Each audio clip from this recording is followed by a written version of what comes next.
ಮಂಜುನಾಥ್ ಸೂರ್ಯವಂಶ್ ಅಂತ. ರುದ್ರಾಕ್ಷಾಯಣಿ ವೀರಯ್ಯ ಭಿಕ್ಷಾವತಿ ಮಠ ಸಾಕೇನ್ ಸೂಡಿ. ಉಮೇಶ್ ಮಡವಾಳ. ಜಯಶ್ರೀ ಅಡಗತ್ತಿ.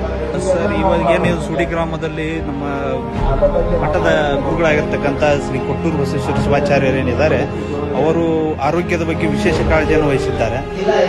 ಆರೋಗ್ಯವೇ ಭಾಗ್ಯ ಅಂತೇಳಿ ಹಿರಿಯರು ಹೇಳಿದ ಮಾತು ನಿಜ. ಇಲ್ಲಿ ನಡೀತಕ್ಕಂಥ ಆರೋಗ್ಯ ಶಿಬಿರದೊಳಗ ಹಲವಾರು ರೋಗಿಗಳು ತಮ್ಮ ರೋಗಗಳನ್ನ ತಪಾಸಣೆ ಮಾಡಿಸ್ಕೊಂಡ್ರ, ಅದಕ್ಕೆ ಉಚಿತವಾಗಿ ಔಷಧ ಕೊಡುವಂತ ವ್ಯವಸ್ಥೆ ಇಟ್ಟಾರ.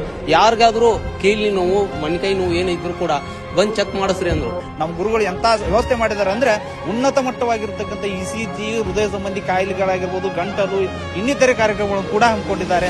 ಅದರ ಜೊತೆಗೆ ಇವತ್ತು ಎಲ್ಲರಿಗೂ ಮಾರ್ಗದರ್ಶನ, ಅಲ್ಲಿ ದಾನಗಳಲ್ಲಿ ಶ್ರೇಷ್ಠ ದಾನಗಿರುತ್ತ ಬ್ಲಡ್ ಕ್ಯಾಂಪ್ ಅನ್ನು ಕೂಡ ಇವತ್ತು ನಮ್ಮ ಗ್ರಾಮದಲ್ಲಿ ಹಮ್ಮಿಕೊಂಡಿದ್ದಾರೆ. ನಮ್ಮ ಆರೋಗ್ಯದ ಬಗ್ಗೆ ಡಾಕ್ಟರ್ ಎಲ್ಲ ಒಂದು ಚಿಕಿತ್ಸೆ ಕೊಟ್ಟಿದ್ದಾರೆ. ಎಲ್ಲವೂ ಚೆನ್ನಾಗಿ ನಡೆದಿದೆ. ನಮ್ಮ ಬಗ್ಗೆ ಬಹಳ ಕಾಳಜಿ ಮಾಡಿದ್ದಾರೆ. ಗ್ರಾಮೀಣ ಭಾಗದ ಜನರಿಗೆ ಆರೋಗ್ಯದ ಕಾಳಜಿ ಬಗ್ಗೆ ಅವೇರ್ನೆಸ್ ಇರಲ್ಲ. ಆಮೇಲೆ ಅವ್ರಿಗೆ ಯಾವ್ಯಾವ ಕಾಯಿಲೆಗಳು ಇರ್ತಾವೆ, ಏನಿರ್ತಾವ ಅಂತ ಅದ್ರ ಬಗ್ಗೆ ಗೊತ್ತಿರಲ್ಲ. ಈ ಹಾಸ್ಪಿಟಲ್ಗಳಿಗೆ ಜನ ಹೋಗಂಗಿಲ್ಲ.